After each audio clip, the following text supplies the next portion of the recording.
नमस्कार दोस्तों, यामिनी ज्योतिष में आपका स्वागत है। मेरा नाम राजेश बब्बर है। तो आज मैं आपको बताने जा रहा हूं दोस्तों, पाप कर्तरी योग कैसे देखा जाता है। इसके ऊपर ऑलरेडी मेरी वीडियो है, लेकिन आज जो मैं आपको बताऊंगा थोड़ा सा डिटेल है और कुछ उसमें नया कॉन्सेप्ट भी आपको ऐड करके बताऊंगा। तो वीडियो आरंभ करने से पहले बहुत बहुत धन्यवाद जो लोग मेरा चैनल सब्सक्राइब कर रहे हैं, बहुत बहुत धन्यवाद करना चाहता हूँ सबका। तो पाप कर्तरी योग को जानने से पहले कुछ इम्पॉर्टेंट पॉइंट्स और फैक्ट्स हैं जो आपको पहले जानने ज़रूरी हैं। वो हैं कि हमारे मेलेफिक प्लैनेट्स कौन कौन से होते हैं। तो सबसे पहले शनिदेव, राहुदेव, केतुदेव,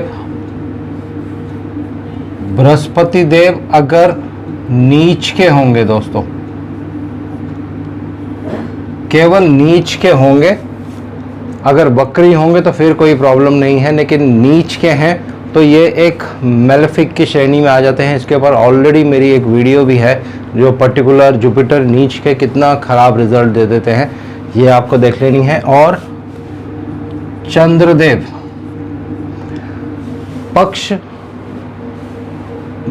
पक्ष में जब वीक हो जाते हैं चंद्रमा, तो उसको भी एक मेलेफिक प्लैनेट की श्रेणी में रखा जाता है जो पाप कर्तरी योग में काम आएगा दोस्तों। अब सेकंड स्टेप में आपको बताता हूँ पाप कर्तरी का मतलब क्या है। पाप कर्तरी का मतलब होता है कि जैसे कैंची जब चलती है तो उसके बीच में जो भी आ जाता है वो कटता हुआ चला जाता है, इसी तरह से पाप कर्तरी योग जो है वो बनता है दोस्तों।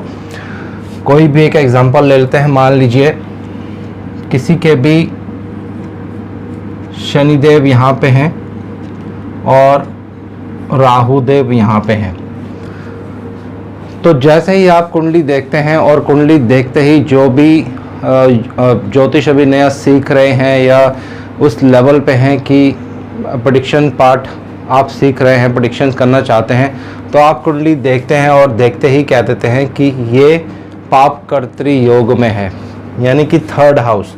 तो पाप कर्तरी योग का मतलब होता है किसी भी एक, मान लीजिए थर्ड हाउस मैं ले लेता हूँ, तीसरे घर से आगे वाले घर में, यानी उससे जो अगला घर हुआ फोर्थ हाउस, वहाँ पे एक मेलेफिक प्लैनेट हो, और उससे एक पीछे वाला घर जो कि सेकंड हाउस बनेगा, वहाँ पे एक मेलेफिक प्लैनेट हो, तो भाव जो है पाप कर्तरी के मध्य में आ जाता है दोस्तों, और उसको प्रॉब्लम्स झेलनी पड़ती हैं। वो अभी मैं आपको आगे बताऊँगा।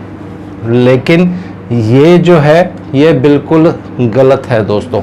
कभी भी राशि कुंडली से पाप कर्तरी योग नहीं देखा जाता है। प्रॉपर उसकी डेफिनेशन अगर आप पढ़ेंगे, जो यूनिवर्सिटी की बुक्स हैं, जो ऑथेंटिक बुक्स हैं, उसमें क्या लिखा है, पाप कर्तरी योग कब बनेगा, जब एक भाव से एक भाव पीछे मेलेफिक प्लैनेट होगा और एक भाव आगे मेलेफिक प्लैनेट होगा, और उसमें भी एक कंडीशन है दोस्तों। वो कंडीशन अब मैं आपको बताने जा रहा हूँ। मैं सेवंथ हाउस की बात करता हूँ। ये सेवंथ हाउस है दोस्तों, ये सप्तम भाव है जो विवाह के लिए देखा जाता है।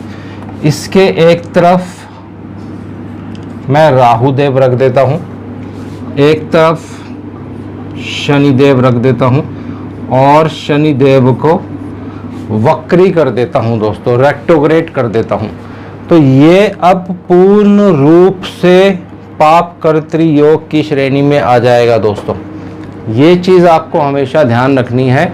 जब भी एक मेलेफिक प्लैनेट अगर उसके एक घर पीछे है या एक घर आगे भी है, और वक्री होना चाहिए वो प्लैनेट, और दूसरा प्लैनेट जो होगा वो उसके एक घर पीछे या एक घर आगे हो, यानी दोनों जगह मेलेफिक्स हो, तो ही ये पाप कर्तरी योग पूर्ण रूप से अपना रिजल्ट देता है। तो ये पाप कर्तरी योग कहलाता है दोस्तों। मैं फिर से इसको रिपीट कर रहा हूँ क्योंकि ये बहुत इंपॉर्टेंट है, और इसके बाद जो नेक्स्ट मैं बताने वाला हूँ वो इससे ही रिलेटेड है, तो दोनों को आपको कंफ्यूज नहीं करना है। पाप कर्तरी योग कब बनता है, जब किसी भी भाव से एक भाव पीछे, यानी कि उससे जो 12वां भाव होगा वो एक भाव आगे जो उससे दूसरा भाव होगा वो, अगर वहाँ पे नेगेटिव प्लैनेट्स होंगे और उनमें से एक नेगेटिव प्लैनेट वक्री होना चाहिए, ये इसकी कंडीशन है दोस्तों। अगर वक्री नहीं होगा तो उस केस में उसको क्या बोलेंगे वो भी अभी मैं आपको बताता हूँ। तो पाप कर्तरी योग बन जाता है दोस्तों। अब इसको दूसरे एंगल से मैं आपको बताता हूँ। मान लीजिए हम इस भाव की बात करना चाहते हैं 10th हाउस की, और एक घर आगे यानी 11वें भाव में शनिदेव वक्री हैं और उसके पीछे वाले भाव में केतु देव हैं। तो अब मैं क्या करता हूं, इस वक्री को मैं रब कर देता हूं दोस्तों। यहां देखिए अब डिफरेंस क्या है, ये पाप कर्तृ योग की श्रेणी में नहीं आता है दोस्तों, ये पाप कर्तृ योग नहीं है। कैसे? क्योंकि यहाँ शनिदेव वक्री नहीं है दोस्तों। अगर शनिदेव वक्री होते तो पाप कर्तृ योग बन जाता, लेकिन यहाँ शनिदेव वक्री नहीं है, तो कौन सा योग बनेगा? यहाँ आप कह सकते हैं कि जो हमारा 10वां भाव है, जो 10th हाउस है, ये पाप मध्य में है, पाप कर्तरी में नहीं है। तो इसमें डिफरेंस होता है दोस्तों, प्रेडिक्शंस में भी इसकी डिफरेंस आएगी। जो भाव पाप कर्तरी में होगा वो बहुत ज़्यादा इफेक्टेड होगा, उस हाउस से रिलेटेड कारकत्व जो होंगे वो आपको नहीं मिल पाएंगे, उसके लिए आपको स्ट्रगल करना पड़ेगा। लेकिन जो पाप मध्य में होगा कोई भी भाव, तो इतना ज़्यादा वो पीड़ित नहीं होता है दोस्तों। तो इन दोनों में ये डिफरेंस होता है। अब इनमें से जितने भी प्लैनेट्स हैं आप देख सकते हैं, मान लीजिए किसी की कुंडली में एक तरफ चंद्रदेव हैं जो कि पक्ष बली नहीं है, पक्ष में वीक हैं, तो ऐसे केसेस में चंद्रदेव को बहुत ज़्यादा मेलेफिक माना जाता है। और एक तरफ अगर राहु है या केतु हैं या शनिदेव हैं तो भाव जो है पाप मध्य में आ जाएगा दोस्तों। अगर रेक्टोग्रेड होंगे तो पाप कर्तरी में आ जाएगा। इसी तरह से आप बृहस्पति देव को भी ले सकते हैं। अगर नीच के बृहस्पति एक घर पीछे है या एक घर आगे हैं और एक घर पीछे आगे राहु देव, केतु देव या शनि देव हैं, तो भी आप उसको पाप मध्य में कह सकते हैं दोस्तों। अगर शनिदेव वक्री होंगे और गुरुदेव नीच के हैं तो पाप कर्तरी कहलाएगा वो। तो इसमें यह डिफरेंस होगा। अब इनमें एक चीज आपको देखनी है, मंगल देव और सूर्य देव। मंगल देव और सूर्य देव को मेलेफिक प्लैनेट्स की श्रेणी में नहीं लिया गया है दोस्तों। बहुत से लोग यहाँ मिस्टेक कर रहे हैं कि सूर्य देव और मंगल देव को भी मेलेफिक्स की श्रेणी में ले लेते हैं, जो कि बिल्कुल गलत है।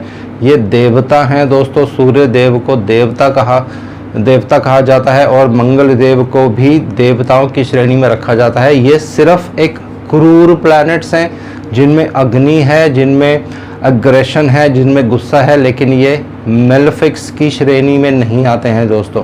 जो लोग इनको मेलेफिक्स की श्रेणी में आते हैं उनकी प्रेडिक्शन हमेशा गलत होगी। मान लीजिए इसी को एक एग्जांपल लेते हैं और 10वें घर की हमें बात करनी है। तो एक तरफ अगर राहु देव हैं, केतु देव हैं, एक तरफ मंगल देव हैं, तो ये किसी भी एंगल से पाप मध्य या पाप कर्तरी में नहीं आएगा दोस्तों, क्योंकि मंगल देव देवताओं की श्रेणी में होने से पाप कर्तरी या पाप मध्य का योग नहीं बनाते हैं। हाँ, यहाँ पे थोड़ी सी प्रॉब्लम ये हो सकती है कि भाव जो होगा, जिस भाव के आसपास ये दोनों प्लैनेट्स होंगे, उस भाव के रिजल्ट्स में कुछ परसेंट जो है वीकनेस आ जाती है दोस्तों। तो ये डिफरेंस है, ये आपको देख लेना है। तो अब एक एग्जांपल लेते हैं कि अगर कुंडली में पाप कर्तरी योग बन रहा है तो उसका क्या रिजल्ट होगा। तो आइए इन सबको मैं रब कर देता हूं और एक एग्जांपल लेते हैं।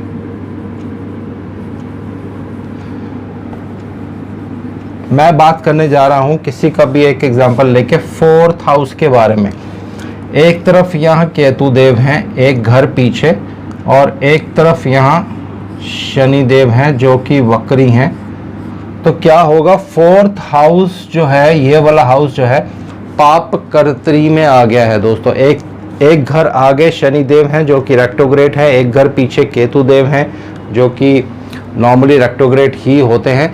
तो अगर एक रेक्टोग्रेड प्लैनेट एक घर आगे होगा, जिस भी भाव की आप बात कर रहे हैं, उस भाव से ये एक घर आगे अगर रेक्टोग्रेड प्लैनेट होगा तो ये ज़्यादा सीवियर पाप कर्तरी योग बन जाता है। अब इस केस में क्या होगा, 4th हाउस रिलेटेड जो भी चीज़ें होंगी, जो भी उससे रिलेटेड कारकत्व होंगे, उन सब में आपको पीड़ा होने वाली है दोस्तों।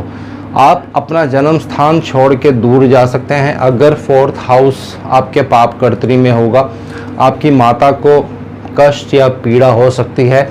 कोई व्हीकल अगर आप खरीदेंगे, कोई प्रॉपर्टी अगर आप खरीदेंगे, उसमें प्रॉब्लम हो जाएगी, एजुकेशन में प्रॉब्लम हो जाएगी। 4th हाउस से रिलेटेड जो भी चीज़ें होंगी उससे उनमें प्रॉब्लम आपको देखने को मिलेगी। लेकिन यहाँ तक आप कॉन्सेप्ट है ये थोड़ा सा अधूरा है, इसको और मैं और आगे आपको बताना जा रहा हूँ कि इस घर के जो कारक होंगे उनको भी आपको ज़रूर लेना है। तो 4th हाउस के जो कारक होते हैं वो चंद्रदेव और बुध देव होते हैं दोस्तों।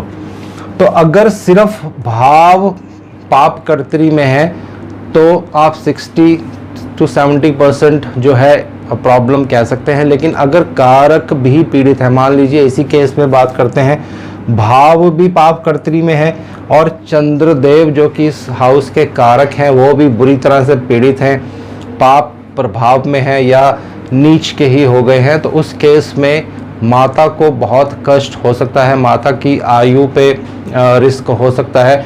और इसी तरह से बुध देव भी अगर वीक होंगे कुंडली में तो क्या होगा, एजुकेशन जो होती है उसमें प्रॉब्लम हो सकती है, या व्यक्ति का जो इंटेलेक्चुअल लेवल होता है, जो उसकी इंटेलिजेंस होती है, उसमें वीकनेस हो सकती है। तो ये डिपेंड करेगा कारक पे कितना ज़्यादा प्रभाव है और 4th लॉर्ड पे भी कितना ज़्यादा पाप प्रभाव आ रहा है। अगर ये तीनों कॉम्बिनेशंस एक साथ बन जाएंगे तो 100% जो है प्रॉब्लम होगी। अगर दो कॉम्बिनेशंस बनेंगे, भाव पीड़ित नहीं है लेकिन कारक पीड़ित हैं और भाव पाप मध्यम है, तो 60-70% 80% तक प्रॉब्लम देखी जाएगी। और सिर्फ अगर भाव पाप मध्य में या भाव पाप कर्त्री में है तो 50 to 60% उसमें प्रॉब्लम देखी जाएगी, लेकिन प्रॉब्लम अवश्य आएगी दोस्तों। तो सेम प्रेडिक्शंस आप पाप मध्य में भी कर सकते हैं, जैसे कि मैंने आपको पहले बता दिया है। कोई भी हाउस, कोई भी भाव अगर पाप मध्य में है तो उसमें सेम उस तरह की प्रॉब्लम्स होगी। कारक उस हाउस के भावेश जो होते हैं उनको भी आपको ज़रूर देख लेना है।